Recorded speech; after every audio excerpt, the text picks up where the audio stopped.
এই সংসারের সব থেকে কঠোর ধাতুর মধ্যে একটি হলো লোহা। লোহা দিয়ে আমরা অনেক অস্ত্র শস্ত্র লাভ করি, অনেক বস্তুও লাভ করি। এবার এই লোহাকে কাটার জন্য, একে কোনো আকার দেওয়ার জন্য কি প্রয়োগ করতে হয়? লোহা।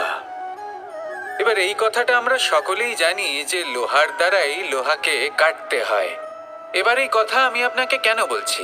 এরপরে খুব বড় একটা প্রশ্ন আসে, যা খুব বড় শিক্ষা দিয়ে যায়। এটা কেন হয় যে আমরা একটা লোহা দিয়ে একটা লোহাতে আঘাত করছি, কিন্তু যে লোহা দ্বারা আঘাত করছি তার আকার বদলাচ্ছে না, যার ওপর প্রহার করছি তার আকার বদলাচ্ছে? এতে পার্থক্যটা কোথায়? পার্থক্য হলো তাপমাত্রার। দেখুন, যে লোহাকে আমরা কাটতে চাই তার তাপমাত্রা বাড়াতে হয়, তাকে গরম করতে হয়। আর যে লোহা দ্বারা আমরা আঘাত করতে চলেছি সেই লোহা আমাদের ঠান্ডা রাখতে হয়। অর্থাৎ ঠান্ডা লোহা গরম লোহাকে কেটে দেয়। এবার এই শিক্ষা কি আমাদের জীবনে যথেষ্ট নয়? আমাদের জীবনে অনেক সমস্যা আসতে পারে, কিন্তু আমাদের এই বিষয়ে বিশেষ খেয়াল রাখতে হবে যে আমাদের মনকে আমরা যেন ঠান্ডা রাখি, এই মস্তিষ্ককে শান্ত রাখতে হবে। যদি আমরা ক্রোধ বা ঈর্ষার আগুনে জ্বলতে থাকি, বিদ্বেষের আগুনে জ্বলতে থাকি, তাহলে আমরাও সেই লোহার মতোই হয়ে যাব যার তাপমাত্রা অত্যন্ত বেশি। তখন যে কেউ এসে আমাদের বিচ্ছিন্ন করে চলে যাবে। মনে রাখবেন, যিনি যত বেশি স্থির বুদ্ধির অধিকারী, যিনি হলেন সব থেকে বেশি শান্ত, তিনি হলেন সব থেকে বেশি বলশালী। তাহলে শান্ত থাকুন আর আমার সাথে ভালোবেসে বলুন, রাধা রাধা। এই সমগ্র সংসারের সব থেকে গুরুত্বপূর্ণ ব্যক্তি কে? স্বয়ং আপনি। নিজের জন্য তো বটেই, তাই না? কারণ যখন আপনি জন্মগ্রহণ করেন, নিজের চোখ খোলেন, এই সংসারে আসেন, তখনই তো এই সংসারকে আপনি দেখতে পান, অনুভব করতে পারেন। এখানকার আবেগ, এখানকার মানুষজন তখন থেকেই অনুভব করেন। যদি আপনি না থাকেন, তাহলে এই সংসারের অস্তিত্ব আপনার কাছে শূন্যের সমান, তাই না? আপনি না থাকলে এই সংসারও আপনার কাছে নেই। এবার সবাই বলবেন যে এ তো সত্যি কথা। সেই অনুযায়ী তো আমার স্বার্থপর হওয়া উচিত, অহংকারী হওয়া উচিত, কারণ আমার কাছে আমিই তো সবকিছু। দৃষ্টিভঙ্গি পাল্টে দেখুন। আপনার কাছে সব থেকে বেশি গুরুত্বপূর্ণ ব্যক্তি কে? আপনি নিজেই। সেই মানুষটি কেমন হওয়া উচিত একটু ভেবে দেখুন। সব সময় সকলকে সাহায্য করুন, একসাথে মিলে পরিশ্রম করুন, সাহায্য করুন অন্যদেরকে। এটা অতি আবশ্যক। এবং তার থেকেও বেশি গুরুত্বপূর্ণ হলো এটাই যে আপনার মনে যেন কখনো এই বিষয়ে ভয় না থাকে যে আমি আমার প্রিয়জনদের, আমার কাছের মানুষগুলিকে হারিয়ে ফেলব। এই ভয় কখনোই মনের মধ্যে থাকা উচিত নয়। যদি ভয় থাকে তাহলে থাকুক এই বিষয়ে যে সকল মানুষ আমার জীবন থেকে, আমার থেকে দূরে চলে যাচ্ছেন, তাদের বাধা দিতে দিতে আমি যেন নিজেকেই না হারিয়ে ফেলি, নিজের অস্তিত্বকেই না হারিয়ে ফেলি, নিজের ব্যক্তিত্বকে, নিজের বিচারধারাকে, নিজের করুণার শক্তি না হারাই। তাহলে এই ভয় ত্যাগ করুন আর আমার সাথে ভালোবেসে বলুন, রাধা রাধা। মানুষের জীবনে দুই ধরনের আবেগ থাকে যা চিরকাল তার সাথে বসবাস করে। প্রথম, স্বপ্ন। দ্বিতীয়, অজুহাত। মানুষ হাজার হাজার স্বপ্ন দেখতে পারে। আমাকে এই কাজ করতে হবে, আমাকে ওখানে ঘুরতে যেতে হবে, আমায় জীবনে এই অসম্ভব কাজ বাস্তবায়িত করে দেখাতে হবে, আদি ইত্যাদি। এবার ঠিক যেমন স্বপ্ন দেখেন, সেইভাবে অজুহাতও খুঁজে নিয়ে আসেন। আমি এই স্বপ্ন পূরণ করতে পারলাম না, কারণ আমাকে কেউ সাহায্যই করলো না, কারণ আমি দুর্বল হয়ে পড়েছিলাম, কারণ আমার কাছে সময়ই ছিল না, আদি ইত্যাদি। এবার সাফল্য এবং অসফলতার মাঝখানে এই ধরনের সংঘর্ষ হতে থাকে।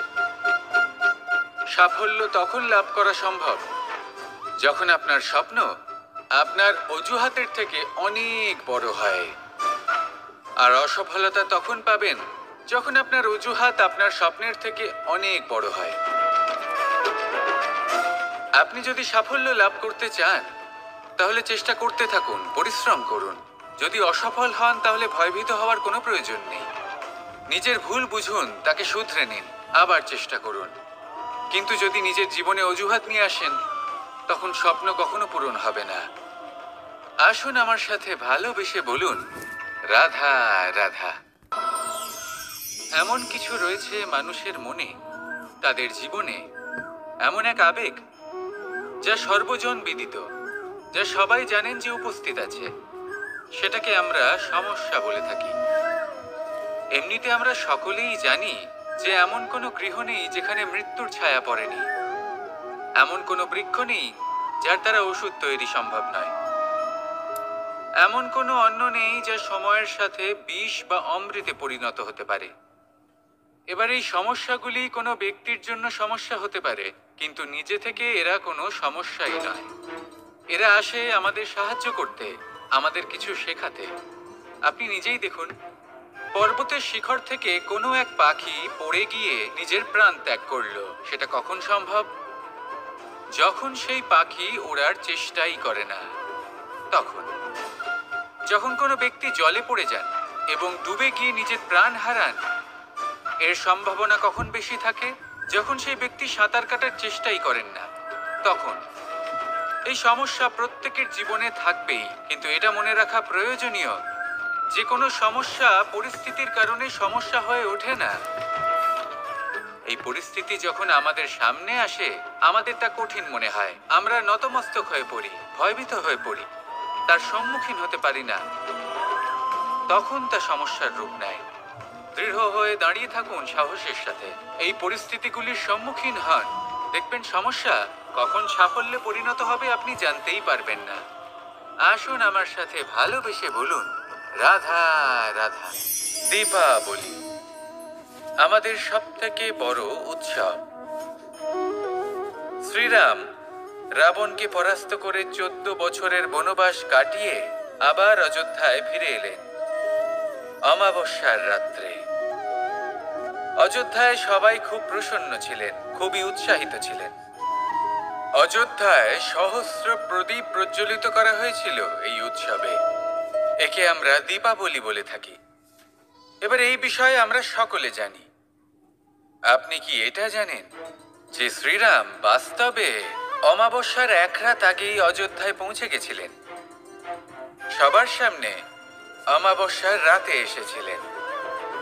এর কারণ কি?